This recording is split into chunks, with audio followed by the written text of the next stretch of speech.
Hello, I'm Dr. Tom O'Brien. Thank you for joining us for the question and answer period. And we've had many questions come in. So what we've tried to do is pick questions by category so that every category that we've talked about in the Betrayal series will be addressed. So I have my trusty little hat full of questions, and they keep filling up with more and more questions. So that's great. So this is the first one, and this comes from Pam, and it says, Dr. Tom, how often should food sensitivities be tested? Both my daughter and I have IBS, that's irritable bowel syndrome, and autoimmune conditions run in the family. So very good, Pam, that you're thinking about the history in your family. That means that it's wise of you to be looking at food sensitivities. If you have a food sensitivity, it's going to take somewhere between 6 months and a year before you're not wasting your money to test again. If you are squeaky clean compliant, you do your very best not to have any exposures to the foods that you have been identified by a test that your immune system is responding to, meaning elevated antibodies to that food. If you're squeaky clean, you're pretty safe at going 6 months and then retesting to see if that antibody load has come down. But if you have had an inadvertent exposure, it's safer to wait a year. So a year from now, if you're trying your very best, but you got an exposure here or there, then you're safe at a year. At 6 months, you might find there's not much difference because you've had an exposure. With a single exposure, the antibody load can skyrocket back up, and it'll stay up for anywhere from 2 to 4 months. That's why you want to wait 6 months before you retest again. Let's go for another question. Dr. Tom, for a person who has an autoimmune problem and wants to figure out how best to improve his own condition, how do you decide what practitioner to consult?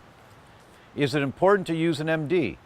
What about doctors who've been in the business for 40 years with their specific advertised anti-aging protocol, and now they claim to be functional medicine practitioners? What about a chiropractor or nutritionist who says they can handle autoimmune disorders? It's very confusing to figure out who to consult. Are there specific questions I can ask to vet out whether or not a practitioner will be capable to help? Really good questions, really good questions. I think this would fall mostly into category 1 and the whole concept of autoimmune conditions. What type of practitioner do you look for? Well, I'm a chiropractor, so if you were looking for me, you'd find me under the category of chiropractor. So my belief is it's not the discipline that the doctor was trained in initially, rather it's the postgraduate study the doctor has done.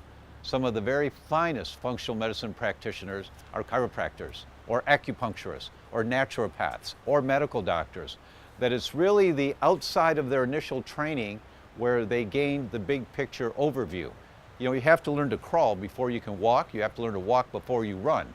So in medical school, and naturopathic school, and chiropractic school, and acupuncture school, you learn how to crawl.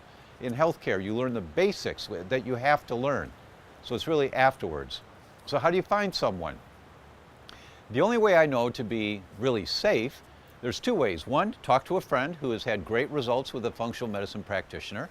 And if that's not an option, you go to the website for the Institute for Functional Medicine and look for a certified functional medicine practitioner. That's 3 years of added training to whatever degree they have. And then it's a vigorous test to pass before you get the certification as a functional medicine practitioner. The website is functionalmedicine.org. You can go there. Next question. Dr. Tom, trying to change to a gluten-free lifestyle with young children has a few challenges. As much as we try at home, it's not always possible to control what they eat at school or with their friends. On the video, one of your guests said that you can't be 80% gluten-free. It has to be 100% of the time. Surely 80% is better than not trying at all, though. And that's absolutely right. And if you go to episode 4, where we talk about environmental exposures and digestive issues, you will hear that some of the guests that we interviewed say you have to be 100% gluten-free.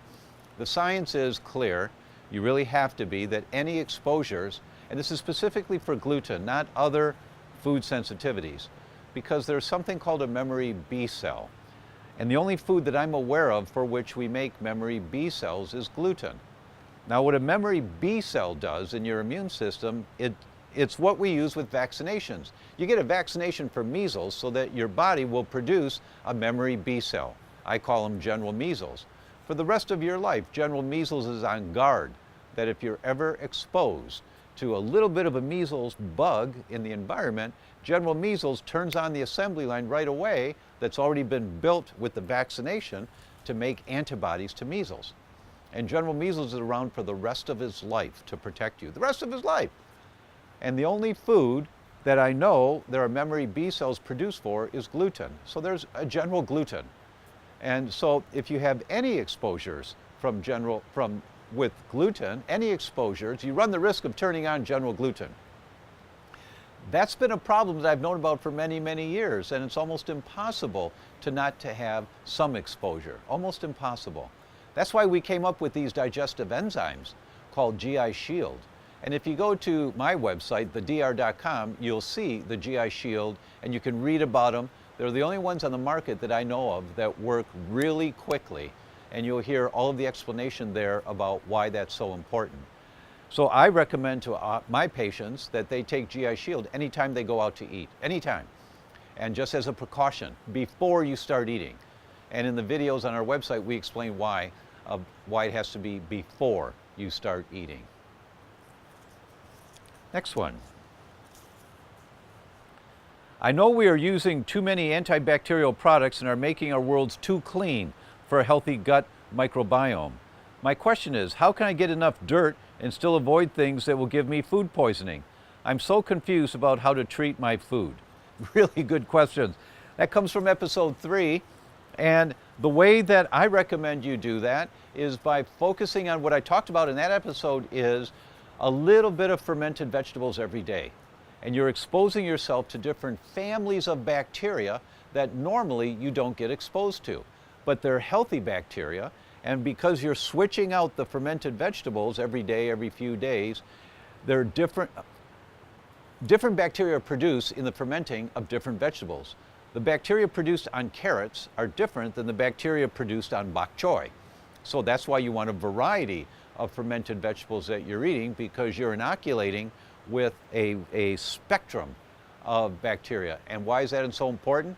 You now know, I hope you know, that it's not having any particular probiotics in your gut that's important. It's the whole microbiome. It's all of the variety that's critically important, and that's why you want to use different families of fermented vegetables. And in terms of being in the dirt, walk barefoot on the beach. That's pretty safe. You know, you'll get some exposures there. Walking barefoot on your grass at home, unless it's sprayed. If you've got grass in your backyard that you're not putting weed killer on and things like that, so that's not getting on your feet, walk barefoot around in the backyard. Those kinds of things will help. For your kids, depending on where you live, go out in the country, take walks in national parks. We're less likely to have exposures from spraying for weeds in national parks, so you're safer there. And just let your kids play in the dirt there. Thank you for all the wonderful information in this series. Has there been a case of alopecia universalis that is totally recovered through functional medicine? And this is from Reem. Thank you, Reem. Thank you for your kind words. Yes, there have been many cases of alopecia that have reversed, many. It's another autoimmune condition. So I think the most impressive, to get the big picture overview on this, is Dr. Dale Bredesen's articles on reversing Alzheimer's. 9 out of 10 people with card-carrying Alzheimer's at UCLA, their Alzheimer's research center is called the Buck Institute, they reversed Alzheimer's in 9 out of 10 people in 5 years. Took 5 years. And there are 34 points on the checklist. Do they have this? Do they have this? Do they have this? Do they have this? So you have to be comprehensive, but that's how you address autoimmune conditions, by being comprehensive. There's no one pill that'll do it. That's why you guys have to be so well educated on the big picture, because there's a lot of pieces to the puzzle. But I want you to remember, it's base hits that win the ball game. Don't go for home runs, just keep going for the base hits, the small things.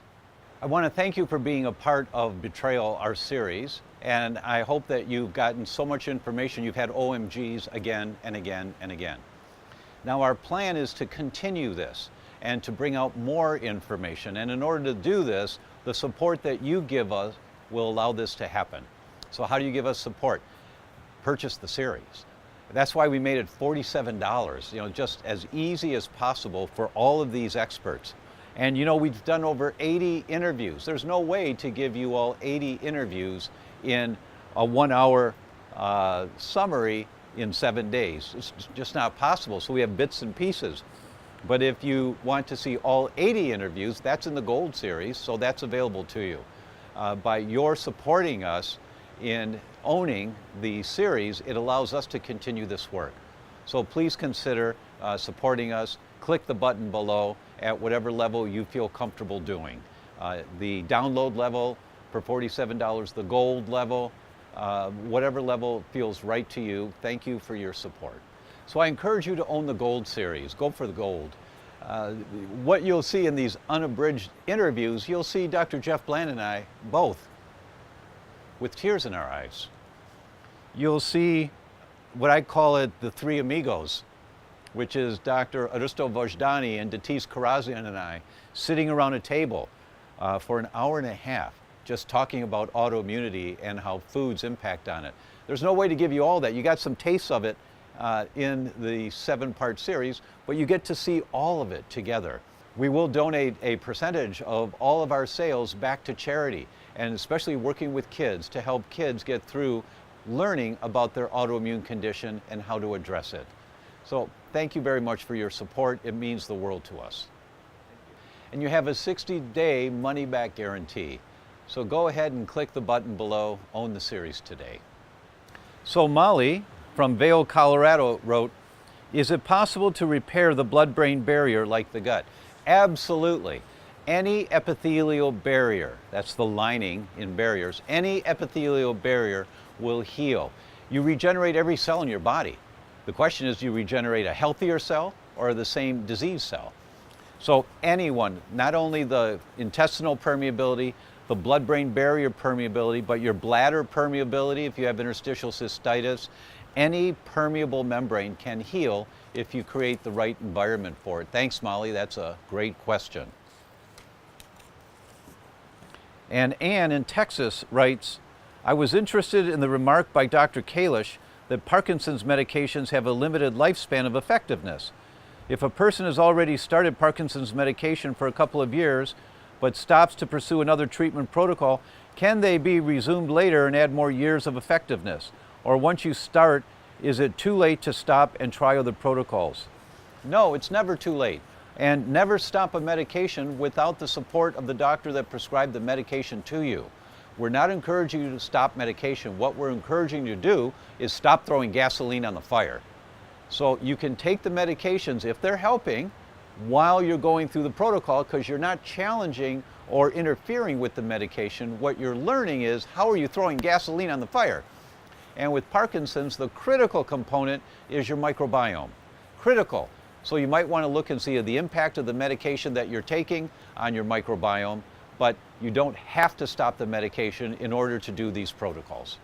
So Jill wrote in, it's great to learn about protecting the brain from neurodegeneration, but what can be done to arrest and hopefully reverse the degeneration of motor neurons, like in post-polio sequela?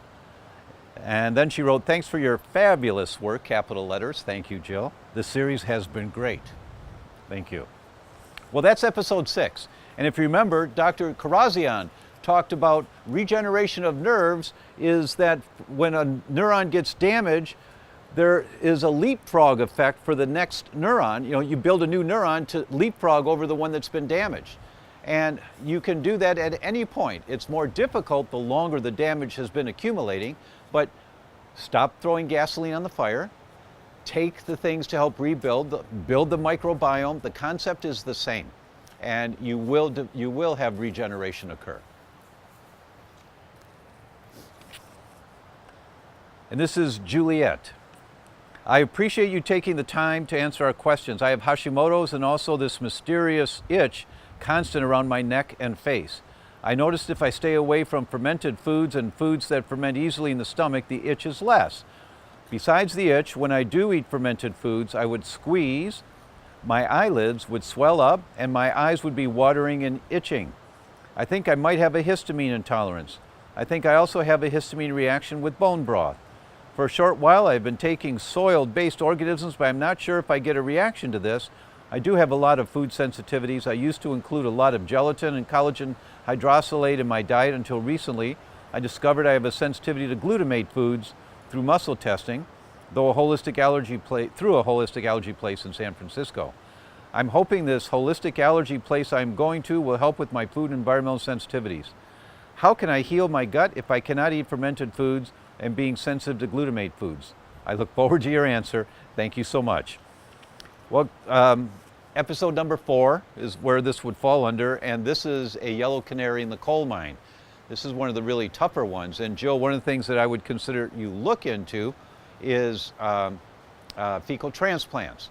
There's a whole lot of research on fecal transplants. You just have to work with a doctor who's very experienced at this.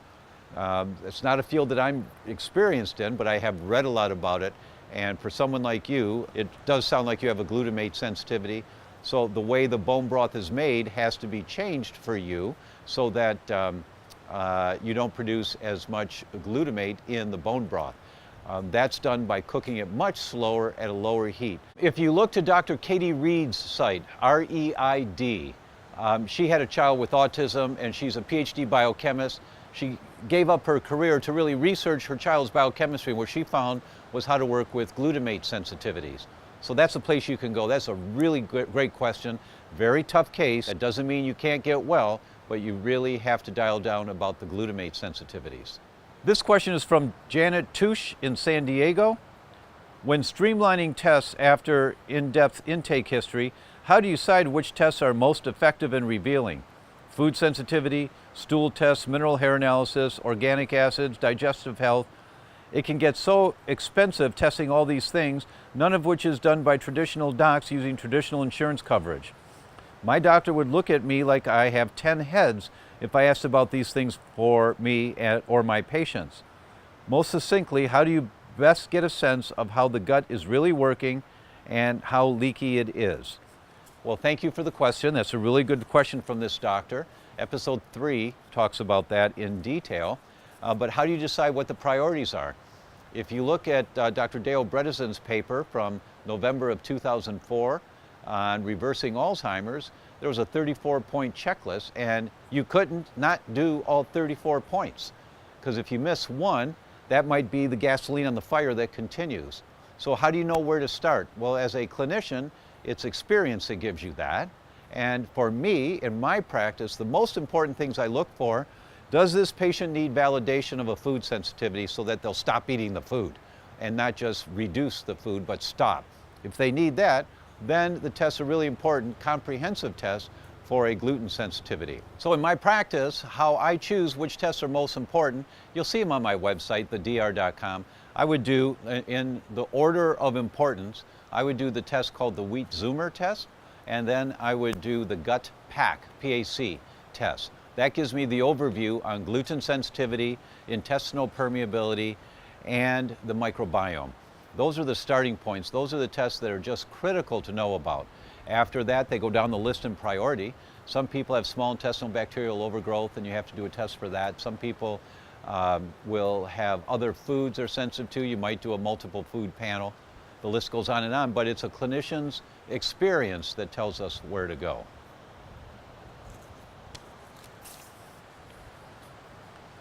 This question is from Amy in San Diego. Thank you for the Betrayal series. I have shared it with my entire family. Thank you for doing that. So they will now know more about the protocols I follow and why.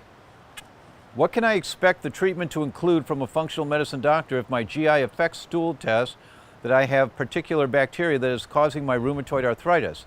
Mind you, I have been eating a very clean autoimmune paleo diet and have cleaned up as many toxins in my healthcare regime, cleaning and personal care as I can.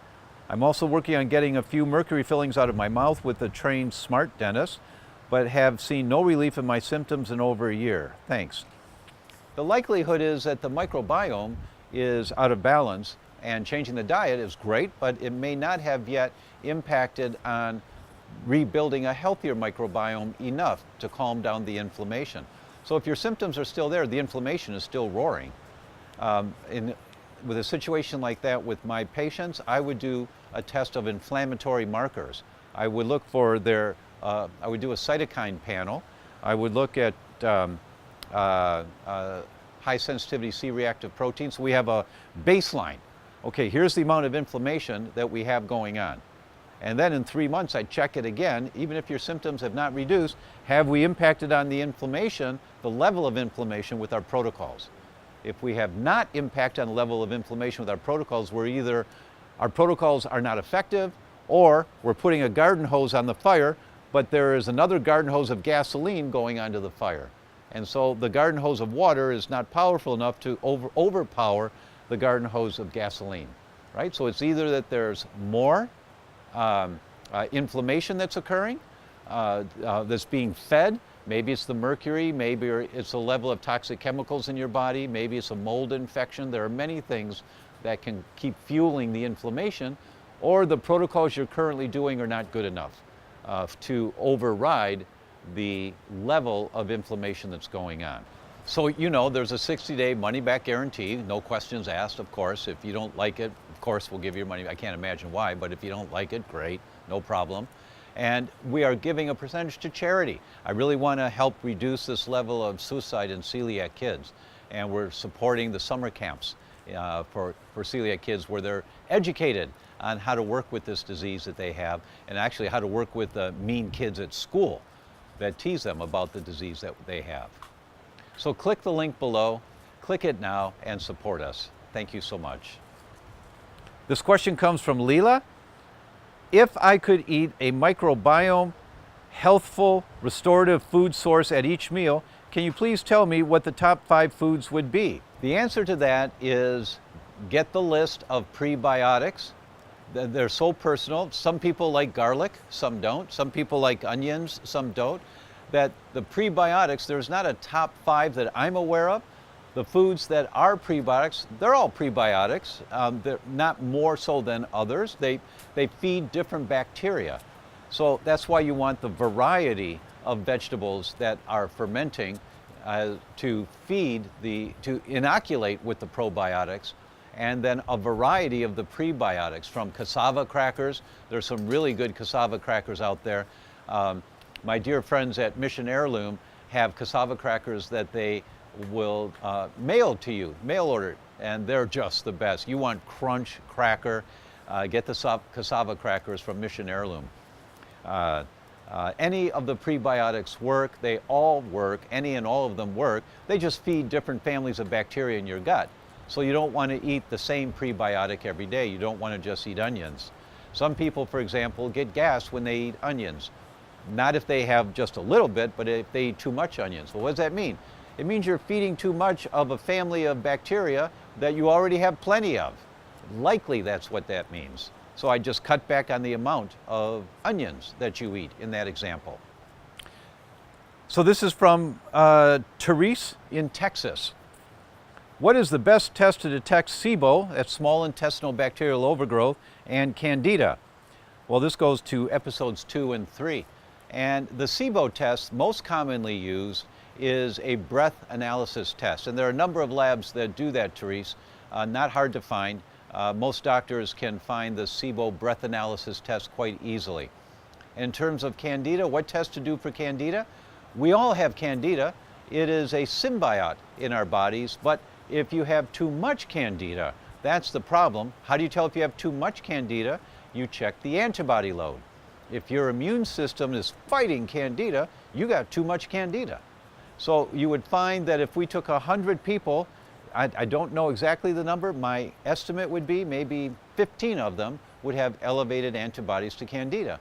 And for them, they've got way too much, and so you have to do an anti-Candida protocol. But not everyone needs an anti-Candida protocol. So the way to tell is if the sentry standing guard, your immune system says, we got a problem with this, that's when you address Candida.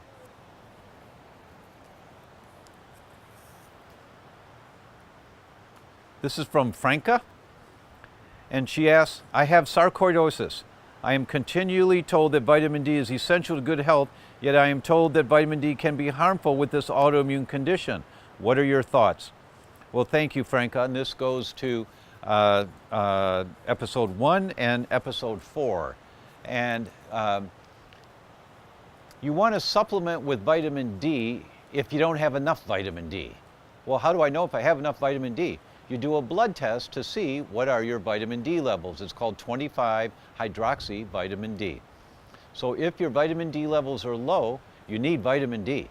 If your vitamin D levels are adequate with sarcoidosis, you might not want to increase your vitamin D levels. But the first place to check is with your level. How much vitamin D do you currently have? Then you can take a look and see, should you be supplementing with vitamin D? This is from Marie in Cincinnati. I don't understand the process of inflammation. It is never actually explained, but the word is used frequently. So is it that a piece of bread is eaten by anyone, not just celiacs, and then hits the intestines, then gets leaked out, then gets attacked, hence inflammation? It's a really good question. Okay, inflammation means there's a fire going on. That's how our immune system responds. So when you eat wheat, for example, any undigested wheat that comes out of the stomach and goes into the intestines, the sentries are standing guard just inside the first part of the small intestine. They're called the dendritic cells. And they're standing guard. If anything comes in, they sound the alarm. When the alarm gets sounded, you start producing these compounds called cytokines. Cytokines have chemical bullets that attack the invader. They just go right in to destroy the invader. How do they destroy the invader? They create an inflammatory cascade of fire inside that invader, whether it's a bacteria or a piece of food that your body thinks is an invader, and it just burns it out. It breaks down the cell walls, it breaks it apart, it burns it out.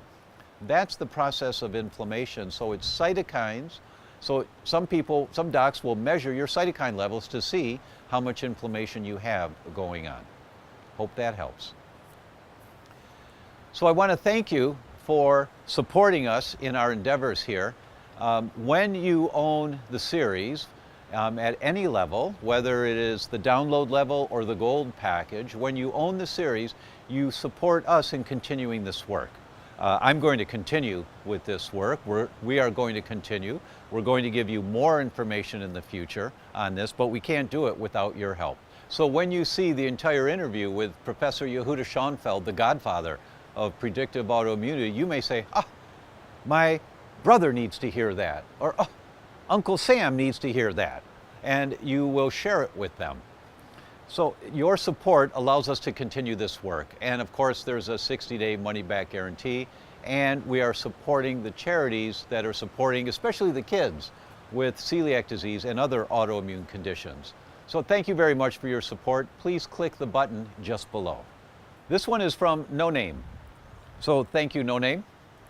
And they said, hi, Dr. Tom. I've never entirely subscribed to the idea of autoimmunity, that the body is attacking itself without reason. Could you address whether there are situations when the body is truly mistaking its own cells, tissues as not self, versus collateral damage resulting from trying to eradicate an infectious agent?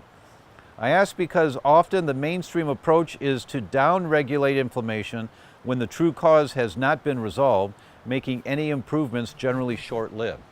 Really a good question. That goes to episode 1 and episode 6.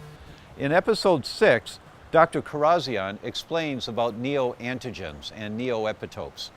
What that means is if a chemical comes into your body like bisphenol A, which it does every day of your life, that chemical can bind onto a protein in your body.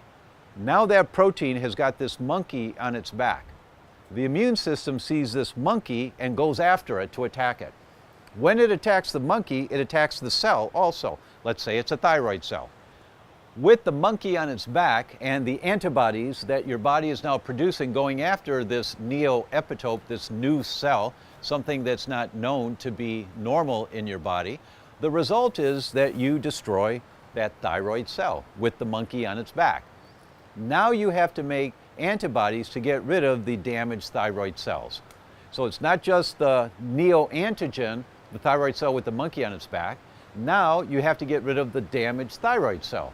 And that's the mechanism. So that's not collateral damage. That's going right after the tissue that the chemical has bound onto. That's what happens with mercury, heavy metals, toxic chemicals, endocrine disruptors. They bind onto our own cells and the immune system gets rid of this cell. Dr. Bland talked about that in episode 1 back in the 1980s. He was wondering, where's this all coming from? The immune system's not supposed to attack self.